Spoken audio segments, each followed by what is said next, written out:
Good afternoon, everybody. I've been watching all day the speeches that have been made, the presentations that have been given, and have been kind of blown away by what we can see about the future from where we are. Of course, we're here today because of the two gentlemen on this stage. Steve Schwarzman, whose $350 million gift is what's making possible the creation of this new College of Computing, and President Reif, who had the vision to take all of this and try and find a way to make the biggest changes that MIT has seen since the 1950s in terms of its structure.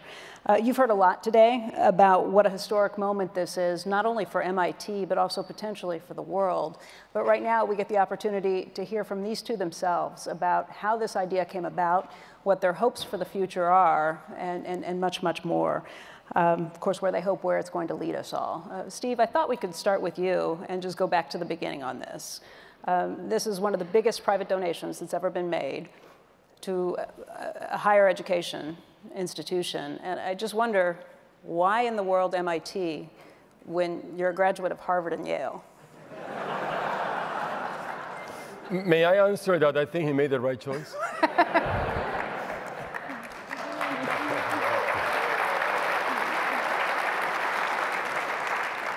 What I'd say, I'd advise you to keep away from Raphael, or you'll have nothing left either. But basically, this adventure started like a lot of adventures in an unexpected way.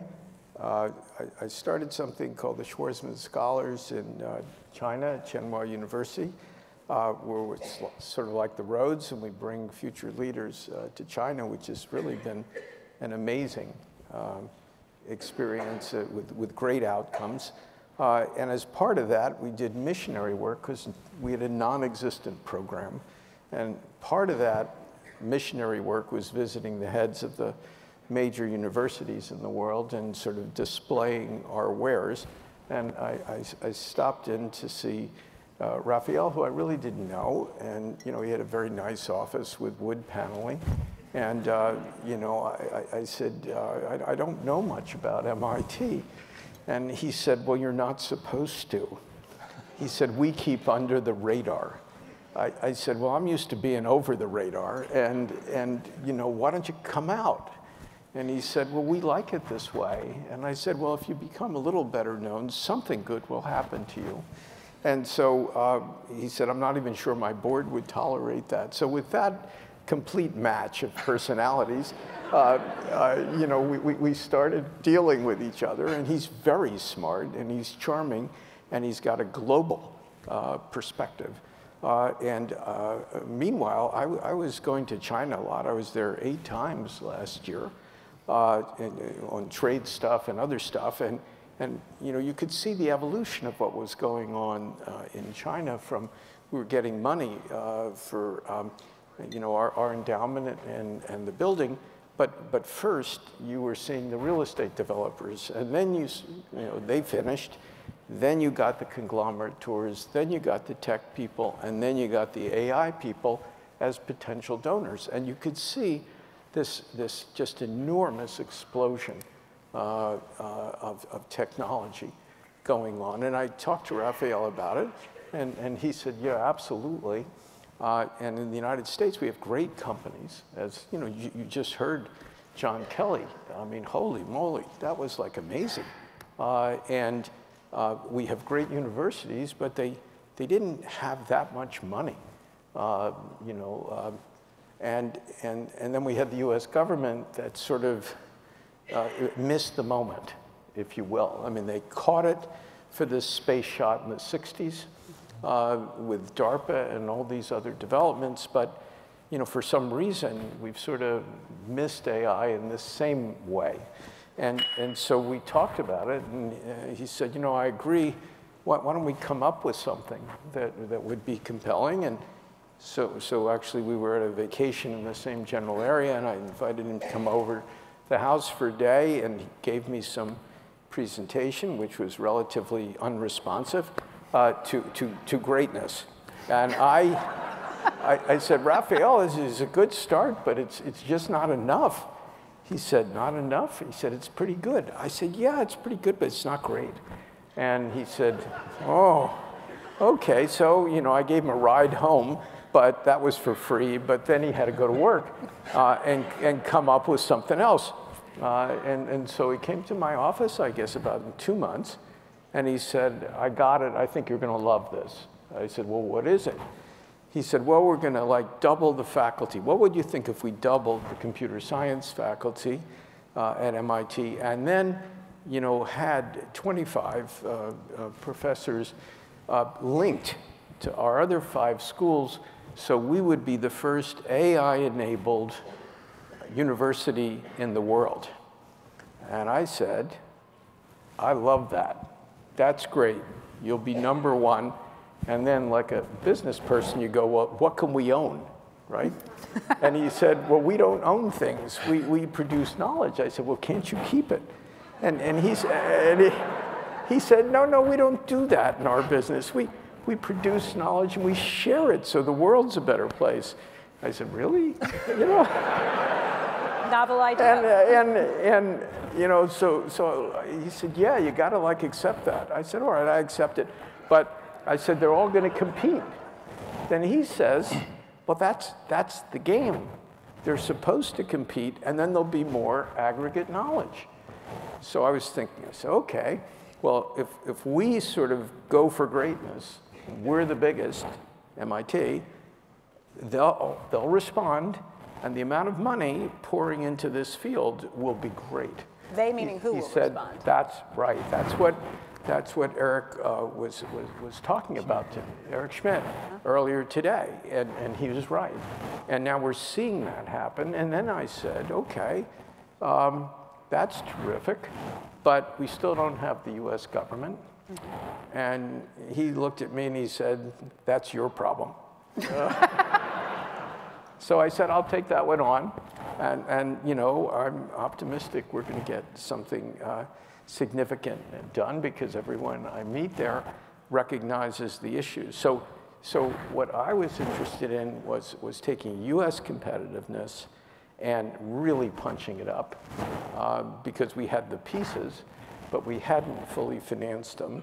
And then the issue of what happens with this powerful technology to people at the bottom of the economic food chain who today we're having troubles with in any case.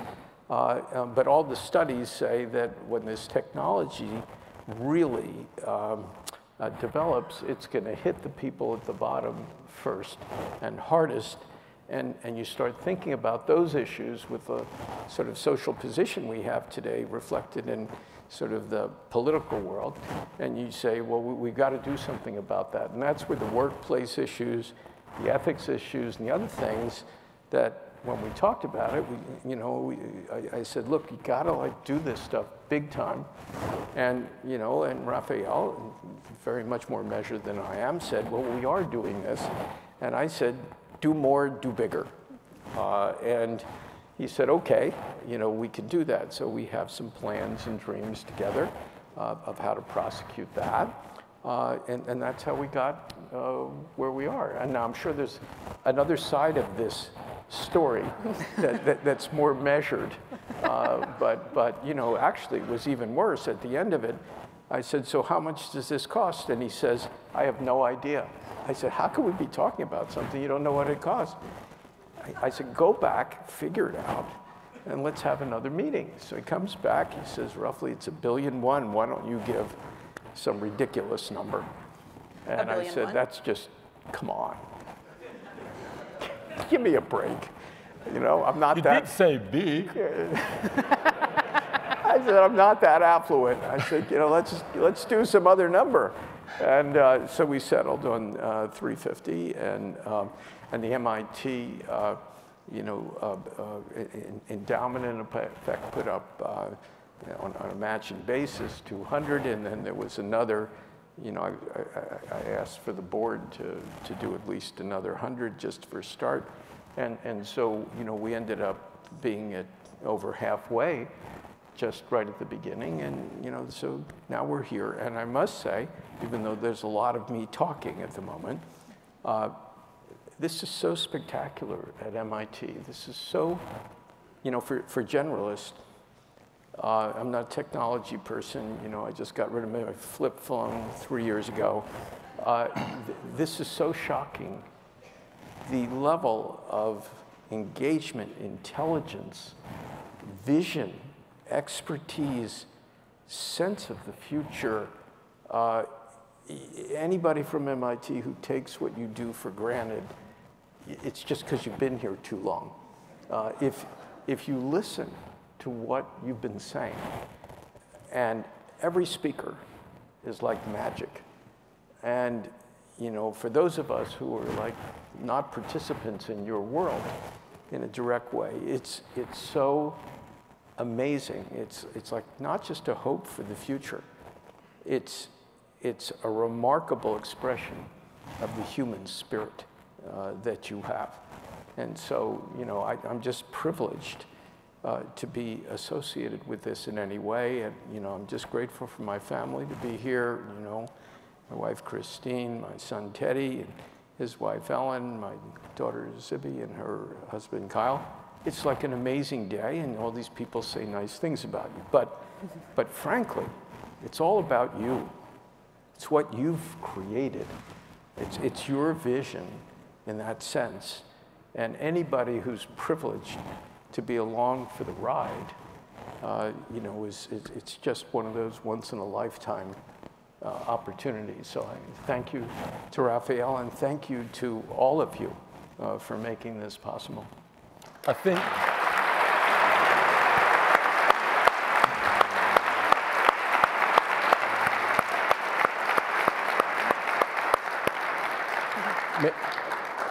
may I say, Becky, that it is a humbling experience to go and see Steve, tell him your best idea, and for him to say, not good enough, not big enough. I think you did that to me 2 times at least, if not 3. Maybe 3. So now that you have this, the idea of what you're really doing, Steve laid out a lot of it, but when I spoke with you this morning, you said you have this vision of students who are going through this, MIT students writ large, who are going to be bilingual from now on. What does that mean when you say that? Yeah, let me comment on that. And let me just say something, Becky, that you mentioned earlier about my vision. And I think, let me just say that this is our vision. All I did is listen to what our students and faculty were doing. Mm-hmm. And they are the best way to identify where the future is. And students were basically saying, by the choices of the courses they were teaching and the majors they were taking, that they recognize that the world needs bilinguals. And by that, what they were saying and what I'm translating that to mean, they come here to do a major on whatever it is they love, the discipline they love, chemical engineering, physics, astronomy, whatever that is. But they realize they need to be very familiar with the tools of AI and computing. They need to understand those and how to use these tools to practice their profession.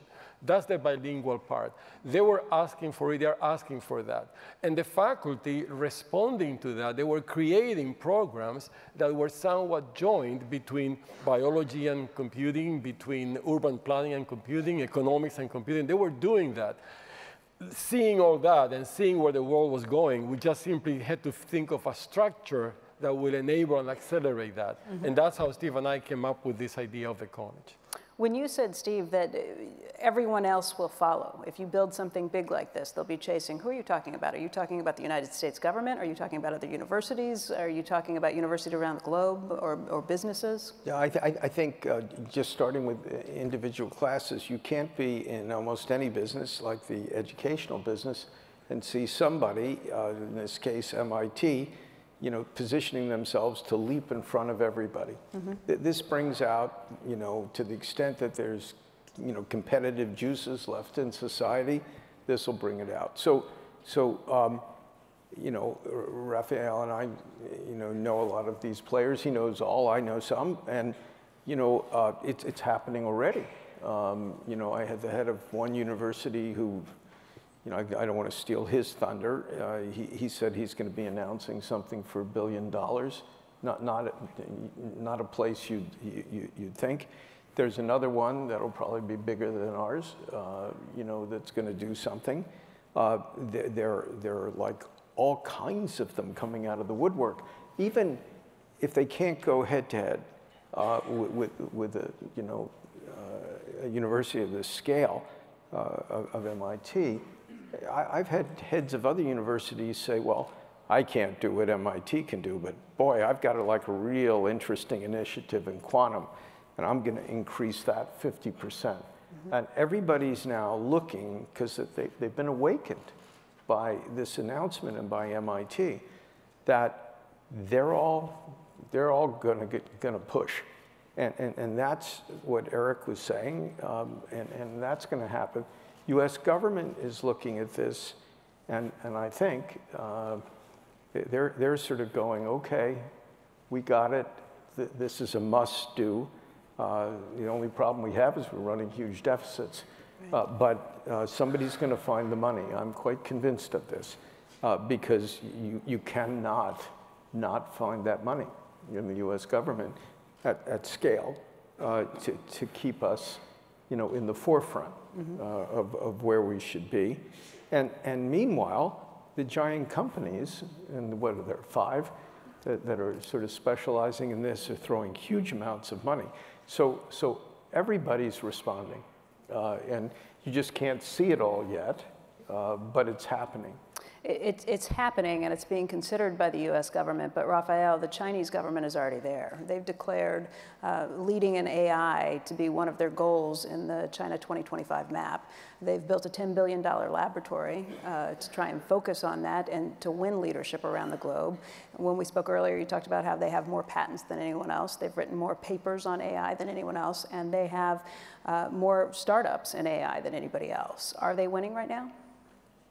In some areas on AI applications, they are, in the application space, they are doing better than in America. When it comes to face recognition or language recognition, voice recognition, they are doing better. I think this is not a lost cause by any means. I think we are extremely strong in human capital prepared for this space. Mm-hmm.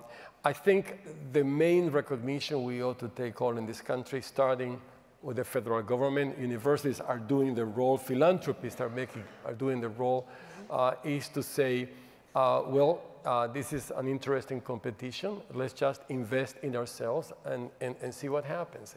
And that's the part that Steve is actually trying to see happening, and I'm helping as best I can. I had another conversation this morning where we talked a little bit about why China is ahead. And part of it is when it comes to AI, when you have the numbers, when you have the data, you're going to be better at this because it's just a brute force situation. Here in this country, we care about privacy. We care about some other limitations that might put halts on it. And Steve, you touched on this already when you start talking about the ethics of doing this.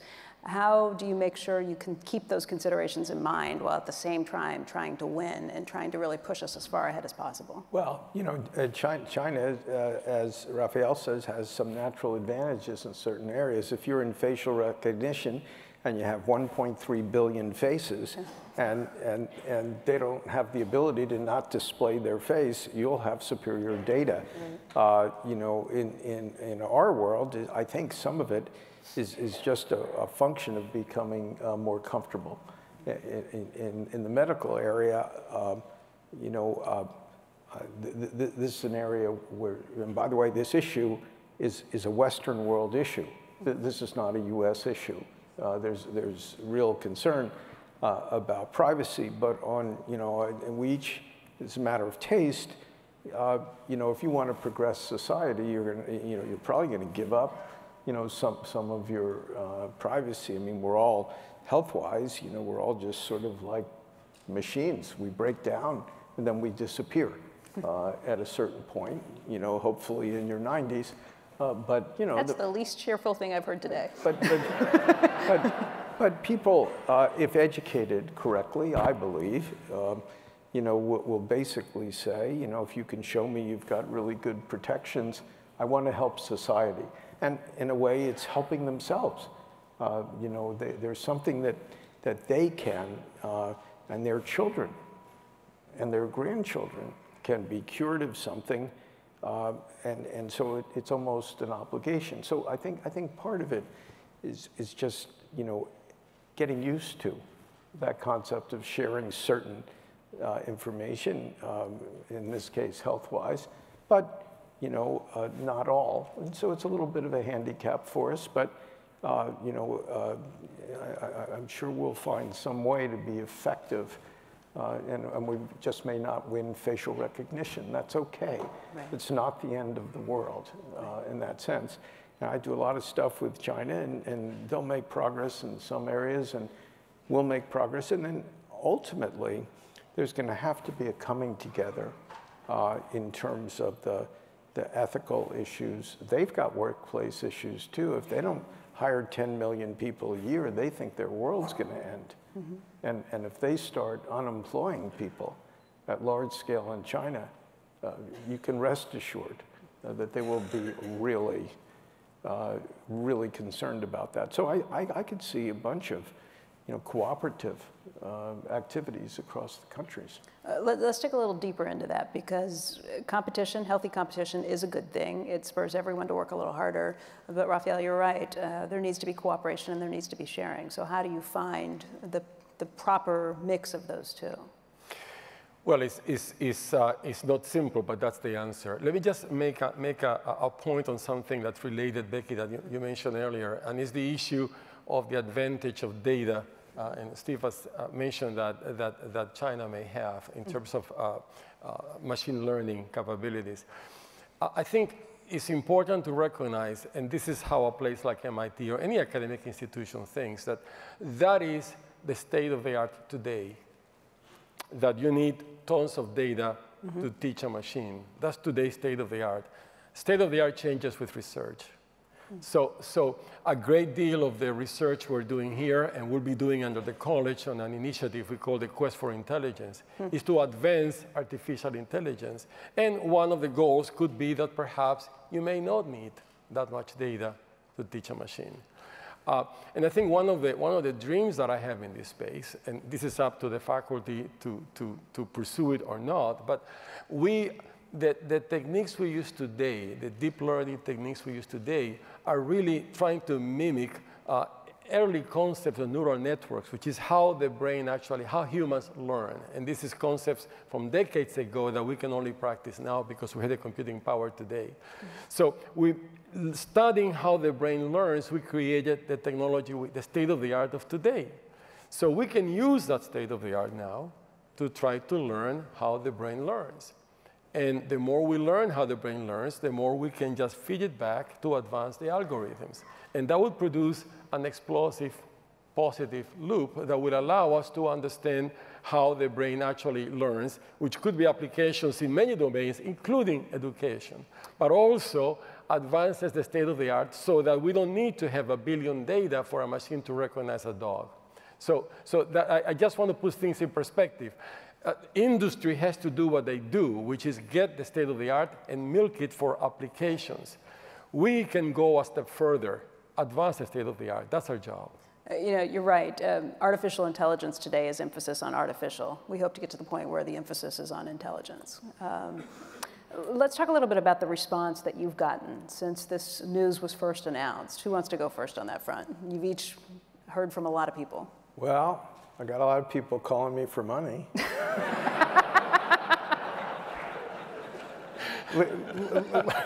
Harvard and Yale at the top of the list. Just leaving that aside, the response I got globally, not just the United States, was, this is amazing. And I do a lot of different things, whether it's business-wise or you know, sort of philanthropically, and you know, this is the best received gift by the outside world, to the extent one cares about things like that, of anything I've ever done. It's like universally, you know, sort of applauded, accepted, admired, but it's really, I think, the affiliation of MIT doesn't have much to do with me. It has to do with the issue, the timing, the importance, and the advancement of knowledge.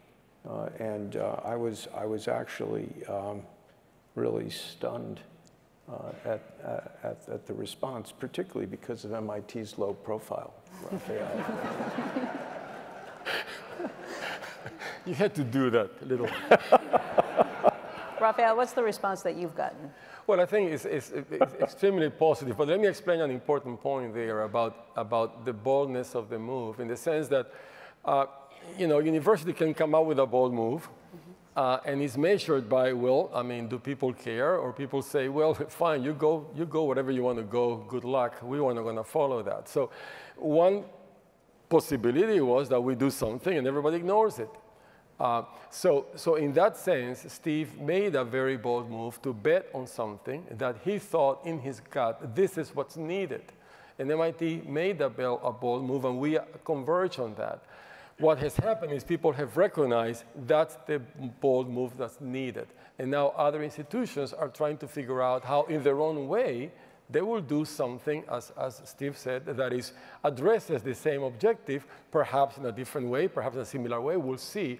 But the interest, the realization that this bilingual concept, that they may call it differently, is here to stay. And I'm delighted to see that the country will benefit immensely from that. I mean, I've gotten calls from all over the world from people who are involved in the field, basically saying, can you introduce me to these people in this country?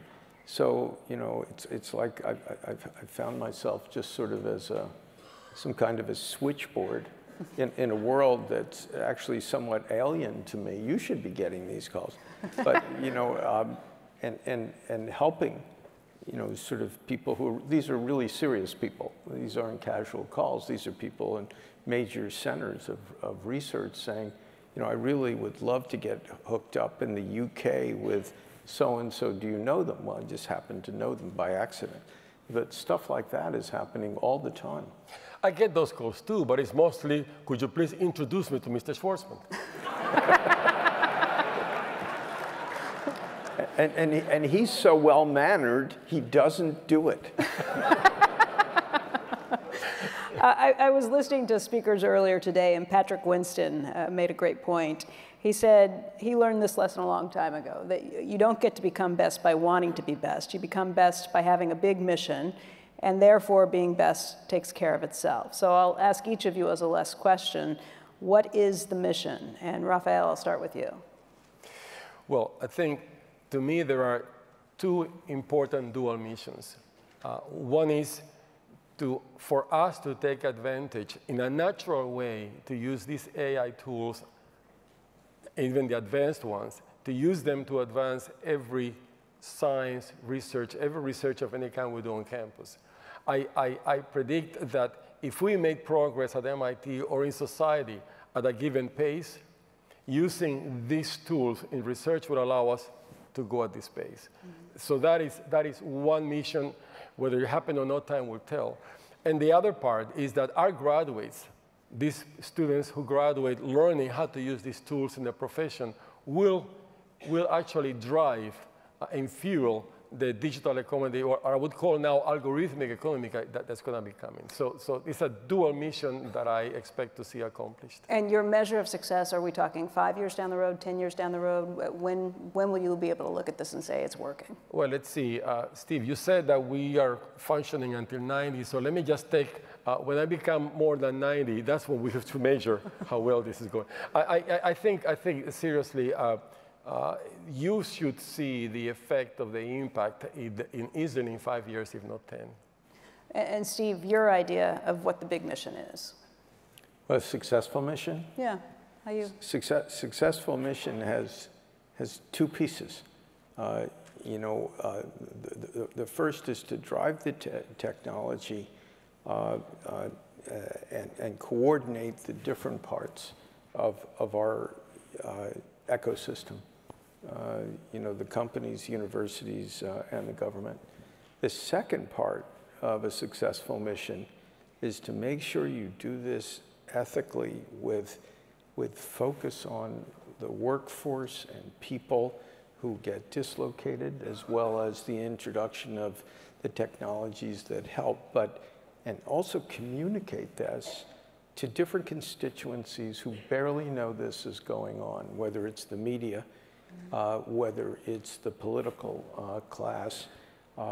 You know, these people all have a major impact on the way a new technology is perceived and introduced.